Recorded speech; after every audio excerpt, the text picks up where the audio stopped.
Fun with History number 33, the Nifty 90s. Fun with History with Professor Banks number 33, the Nifty 90s.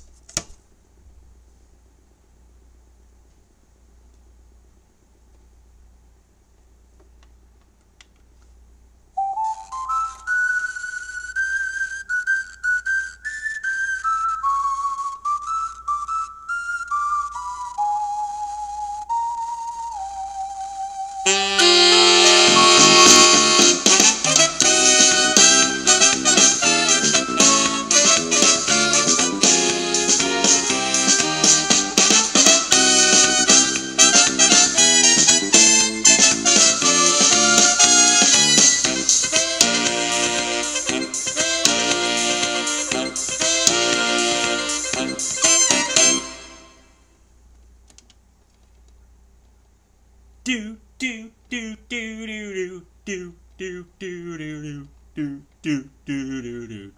Oh, hi there. Welcome to Fun with History with Professor Banks. And I don't know if you caught that or not, but I did something a little different there. Instead of the little globe with the music, I have this because we are on the Nifty 90s this week on Fun with History. And I don't know, does anybody know this movie at all from the 90s? I love this movie. It's a funny movie. It was 1998, A Night at the Roxbury, Will Ferrell and Chris Kattan. So what happened in the 90s when it started was the 90s became a more of an era of dance music. So like boom, boom, boom, like dance music. So they made this head bob thing, like they had a headache, classic from this movie. So that is my little introduction for you on the 90s. So there you have it, the Nifty 90s, and I've entitled it the Nifty 90s for no other reason other than it actually is kind of a Mickey Mouse movie title. So because and it kind of isn't catchy little title, but really there is some things in the 90s that wasn't too nifty. So the Nifty 90s here for you with Fun with History. So what I'm going to do, of course, to start us off with is the joke of the week. And the joke this week is all on the 90s. So, without further ado, here we go. So, this is called, just like what I did in the 80s, but this is called You Know You Work in the 90s When. So here we go. You know you work in the 90s when cleaning up the dining area means getting the fast food bags out of the back seat of your car. Your reason for not staying in touch with family is that they do not have email addresses. Keeping up with sports entails adding ESPN's homepage to your bookmarks. You have a to-do list that includes entries for lunch, includes entries for lunch and bathroom breaks, and they are usually the ones that never get crossed off. You've actually faxed your Christmas list to your parents. Pickup lines now include a reference to liquid assets and capital gains. You consider second-day air delivery and inter-office mail painfully slow. You assume any question about whether the valet park or not is rhetorical. You refer to your dining room table as the flat filing cabinet. Your idea of being organized is multiple colored Post-it notes. Your grocery list has been on your refrigerator so long that some of the products don't even exist anymore. You lecture the neighborhood kids selling lemonade on ways to improve their process. And here's a good one I added. You're secretly sitting there while you're working with headphones in your ear listening to this new dance group, Milli Vanilli, singing along, "Girl, you know it's true, ooh, ooh, ooh, I love you." But you're upset to only find out later that they are a scam and they are a bunch of lip syncers. Yes. Everybody remember Milli Vanilli? Yes, they are a bunch of lip syncers. I liked them. And then the guys that were actually on the album, it was later proven that none of them could even sing English. So there you have it. Continuing on. You get all excited when it's Saturday so you can wear sweats to work. You refer to the tomatoes grown in your garden as deliverables. You find you really need PowerPoint to explain what you do for a living. You normally eat out of vending machines and at the most expensive restaurant in town within the same week. You think that progressing an action plan and calendarizing a project are acceptable English phrases. What the heck? Like, what kind of phrases are those? You know the people at the airport hotels better than your next door neighbors. You ask your friends to think outside the box when making Friday night plans. You think Einstein would have been more effective had he put his ideas into a matrix. And you are putting in lots of overtime so that you can afford to buy this new cool thing to have that you can watch movies on called a DVD player. DVD player comes out in 1995, invented and developed by Philips, Sony, Toshiba, and Panasonic. And now, what do we have now? Blu-ray players, right? Like, technology keeps getting replaced. And the number one sign you work in the 90s, you think a half day means leaving at 5 o'clock. So there you have it. You know you work in the 90s. When?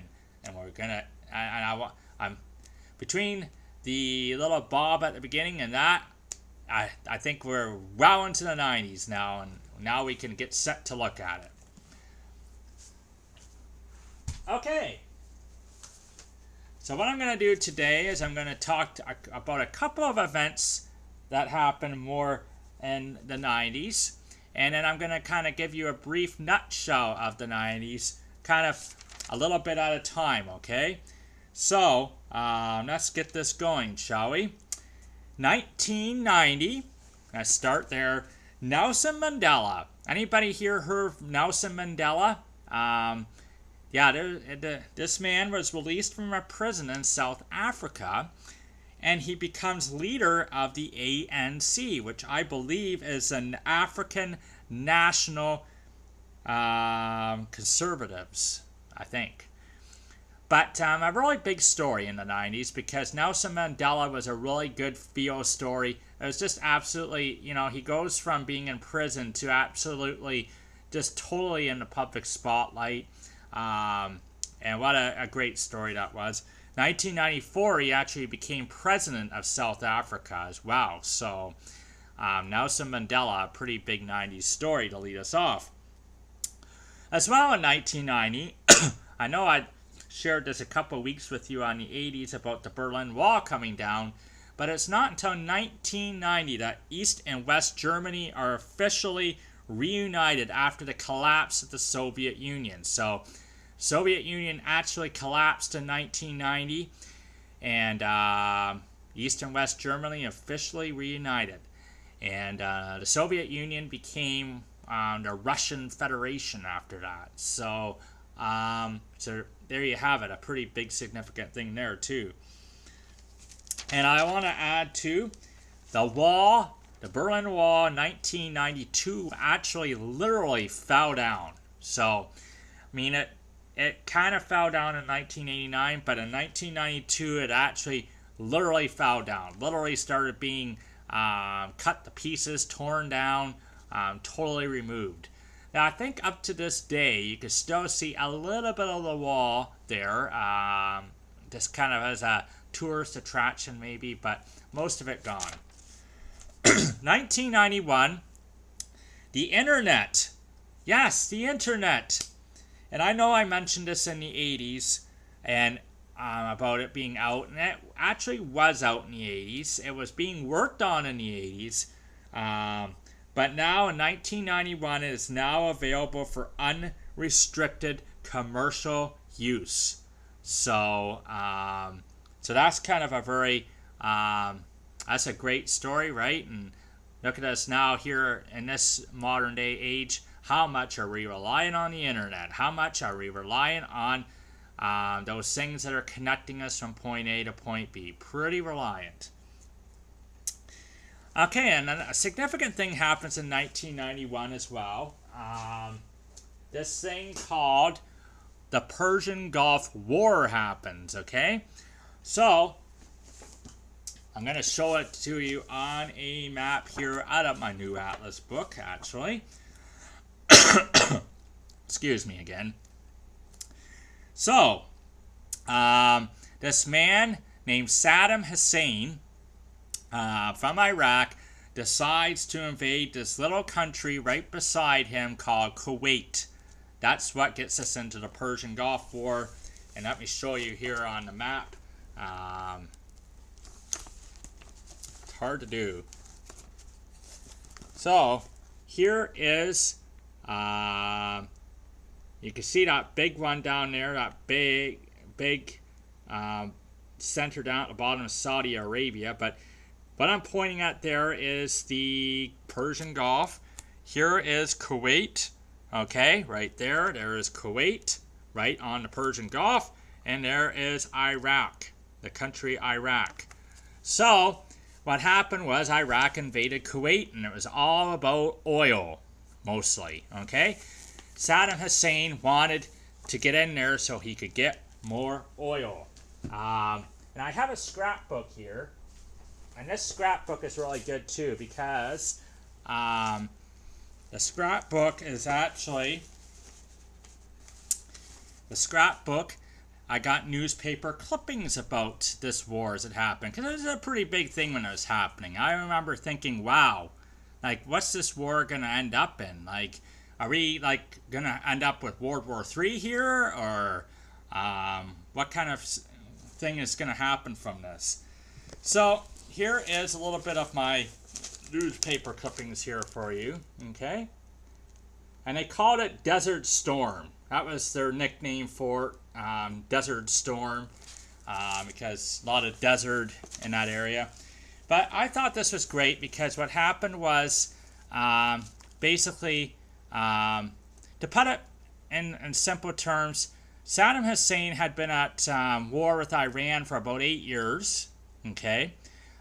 They were at war. They had a ceasefire in 1988.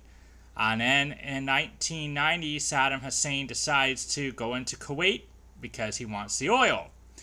And they gave him, the UN stepped in, United Nations, and told him to get out.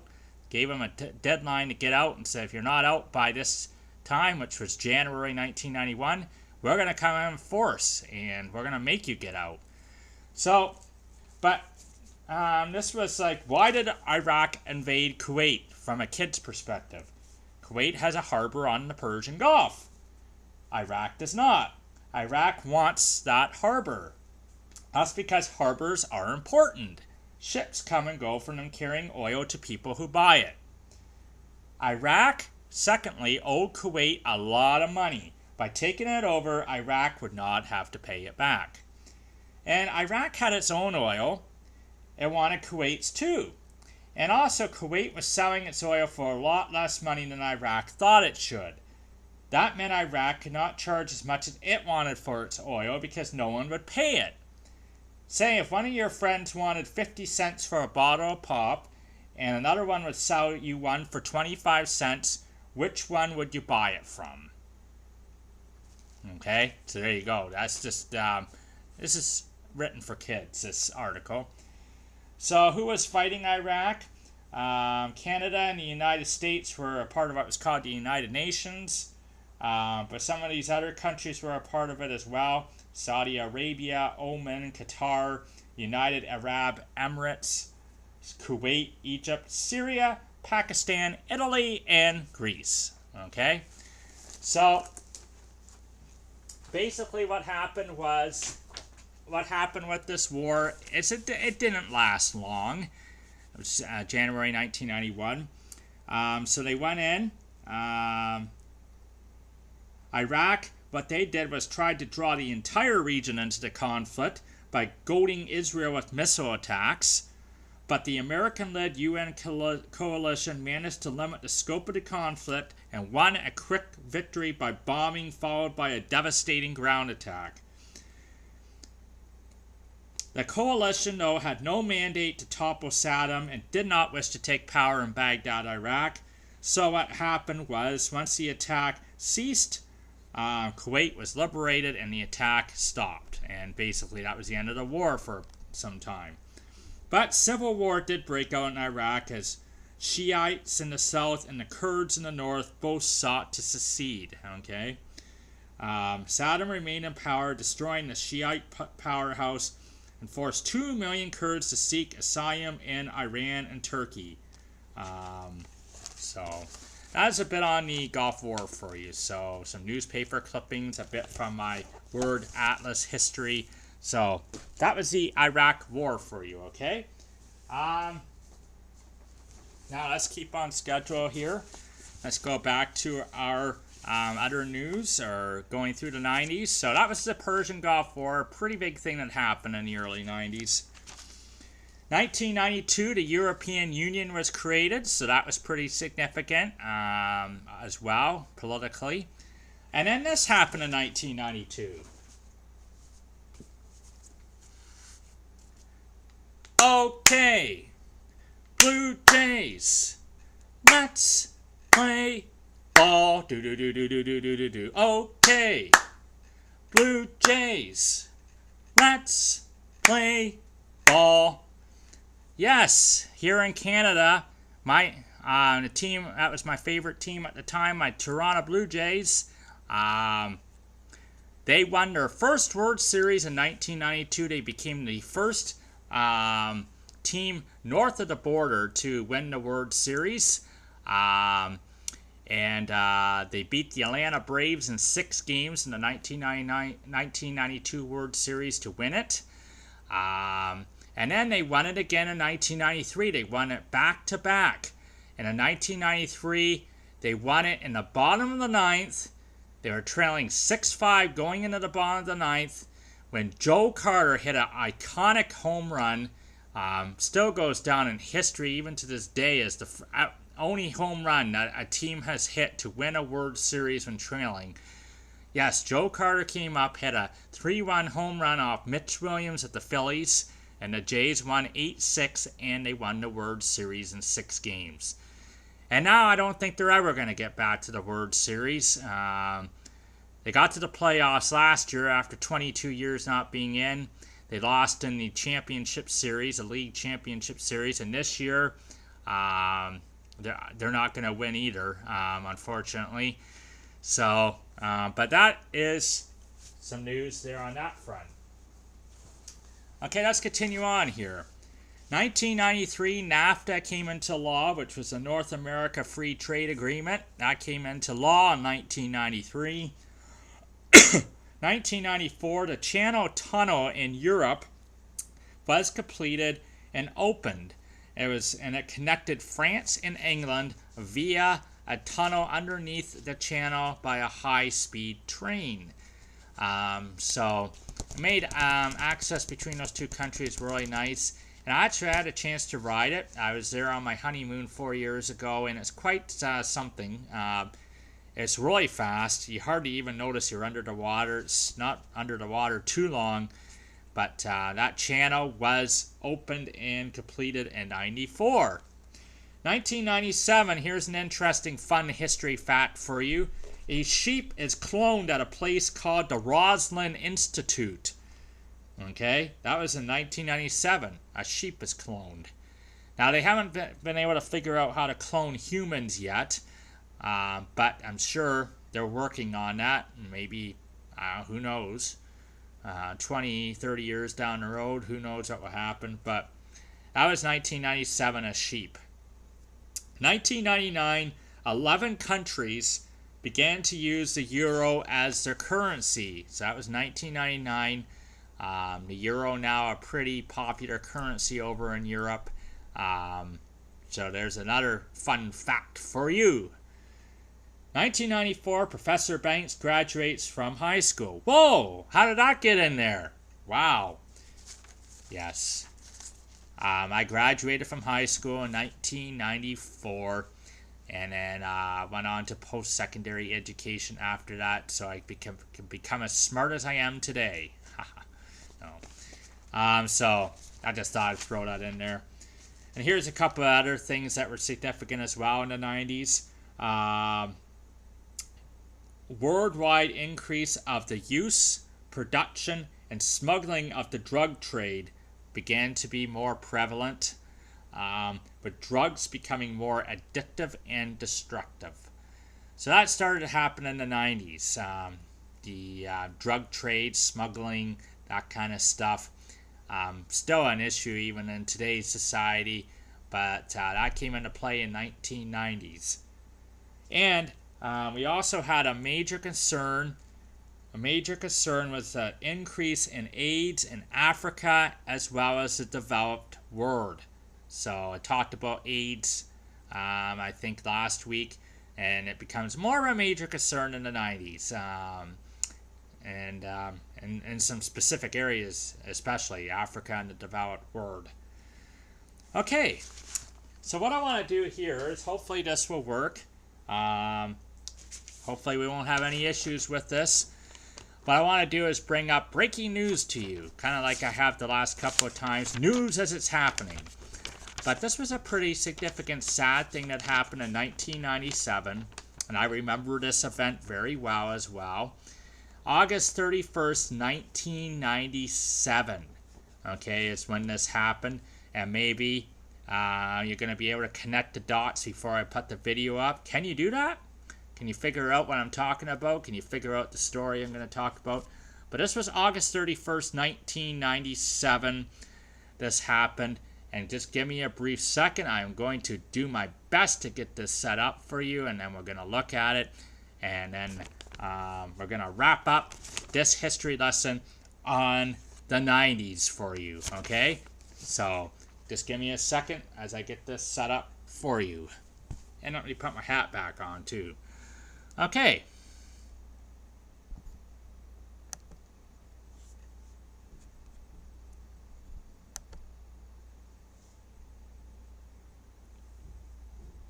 Be very careful. Very careful. Okay.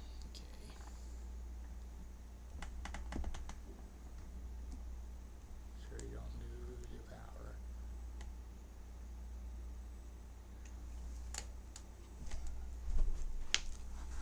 Okay, here we go. I'm gonna bring it up now here for you people, and let's hope this works.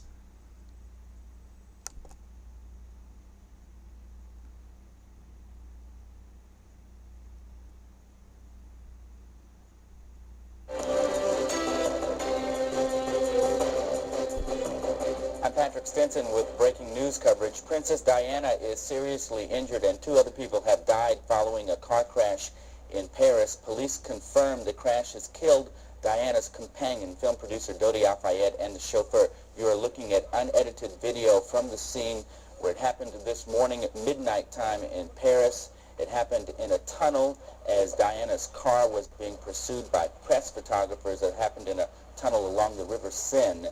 I've just been handed from the Reuters news service what is marked bulletin. This, we should point out as many times as we can, is being sourced through another news organization. We don't know who they talked to put this on the Reuters news agency wire. It says, Princess Diana has died, Sky Television says. Again, this is quoting the Sky Television news service. We've been listening to BBC. We're going to go back to BBC coverage. This all happened at midnight Paris time this evening. There's one of the motorcycles believed to have been trailing at a high rate of speed, the Mercedes-Benz carrying Princess Diana. For all the viewers joining us at now 1 a.m. Eastern Time, New York time in the United States, we have all evening long been covering an unfolding story that took a very, very tragic turn, with confirmation from Buckingham Palace tonight that the world has lost Princess Diana at age 36, dead in a car crash in Paris along with her companion of the past several weeks, Dodi El Fayed, one of the heirs to the Harrods department store fortune, the venerable department store fixture in London. There is the scene of the wreckage.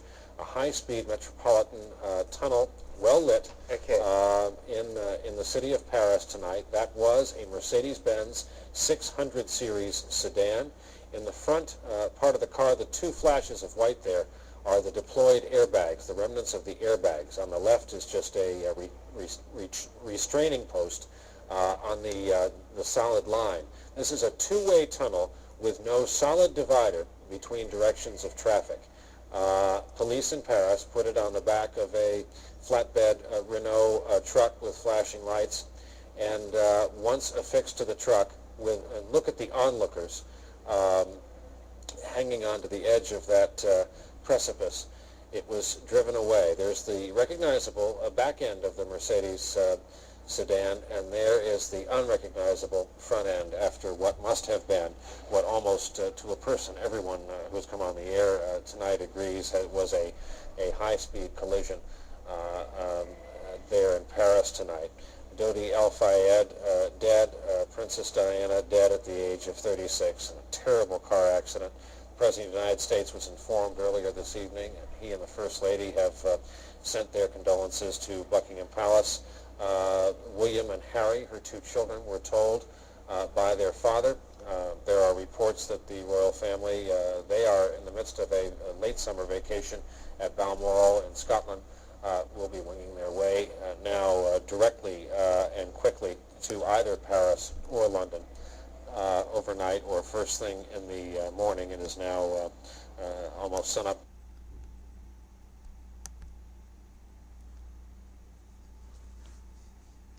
Okay, Professor Banks here back with you, and yeah, that was very, very sad news. Princess Diana being killed at such a young age in such a horrific accident. Did you catch the car? Did you catch the car? The car remnants from that video. Wow. So what was actually? They believed at the time the paparazzi or the press was chasing them, and that's what caused the accident. However, it was later discovered that the driver was later discovered to have had high levels of alcohol in his bloodstream, so it was more than likely the high alcohol in the driver's bloodstream that caused that accident to happen. But Princess Diana, a beauty in England for sure, and worldwide, a lot of people like Princess Diana, tragically killed in such a horrific accident. Now, what I want to leave you with here is something that a man named Elton John did. Elton John, a really famous singer. Of course, you might recognize that he wrote a song called Candle in the Wind in the 80s. What he did in the 90s was he rewrote this song to reflect Princess Diana. So he changed the lyrics in it to reflect her. So I'm not going to put the song on or sing it for you, but what I'm going to do is read you the lyrics as we finish our history lesson on the 90s, okay? So this was the lyrics that Elton John, he actually sang it at her funeral that was broadcast nationwide on TV. Very sad funeral, but he sang this at the funeral. Okay? Goodbye, England's rose. May you ever grow in our hearts. You were the grace that placed itself where lives were torn apart. You called out to our country, and you whispered to those in pain. Now you belong to heaven, and the stars spell out your name. And it seems to me you lived your life like a candle in the wind, never fading with the sunset when the rain set in, and your footsteps will always follow you along England's greenest hills. Your candles burnt out long before your legend ever will. That was the chorus, okay? Now the second verse was, loveliness we've lost, these empty days without your smile. This torch, well we'll always carry for our nation's golden child. And even though we try, the truth brings us to tears. All our words cannot express the joy you've brought us through the years. And then you go back to the chorus again that I just shared with you. And then he has a third verse that went, "Goodbye, England's rose, for a country lost without your soul, who will miss the wings of your compassion more than you'll ever know. And it seems to me you lived your life like a candle in the wind, never fading with the sunset when the rain set in. And your footsteps will always follow you along England's greenest hills. Your candles burnt out long before your legend ever will." So, Princess Diana's death in 1997 took the word, took a big hit on the word, actually. A lot of people sad about that. Okay. Do I got anything else left to say? I thought I was going to say something else, and I can't remember what it was. Oh, yes, I was going to say, when I was also over in Europe that one time, I was in London at a park called Hyde Park, and they actually have a Princess of Diana fountain in that park, kind of a memorial set up for her. So I had a chance to see that when I was over there, and it was really quite special. It's a nice way to honor her. And it's a really long, curving fountain, too. It's really nice. So that was the Nifty 90s for you, okay? So I hope that you enjoyed this, and I hope, again, that I put a little fun into the lesson. So that was the Nifty 90s. So next week, we're going to get into our current decade. How about that? We're going to get into the 2000s. Going to take a couple weeks on that to cover something very significant that happens in that era. And then that's where we're going to go next on our walk through history. So this has been Professor Banks. And until next week, take care. This is Professor Banks signing off.